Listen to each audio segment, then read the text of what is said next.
Putin jamuan Prabowo di Moskow. Rusia tawarkan kerjasama tenaga nuklir ke Indonesia.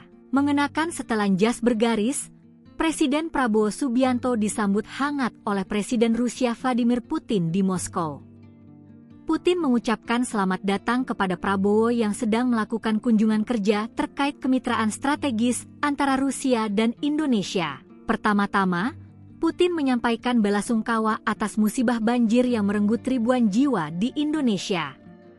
Ia kemudian mengingat pertemuan terakhir dengan Prabowo ketika menghadiri parade militer Cina dalam rangka perayaan ulang tahun ke-80 untuk memperingati berakhirnya Perang Dunia Kedua pada 4 September lalu. Presiden Rusia itu menegaskan hubungan kedua negara terus berkembang stabil, terlebih pada momentum 75 tahun hubungan diplomatik tahun ini. Rusia mencatat peningkatan kerjasama perdagangan hingga 17% dalam 9 bulan terakhir dan melihat potensi besar dalam sektor energi, termasuk tenaga nuklir, jika Indonesia membutuhkan dukungan teknis.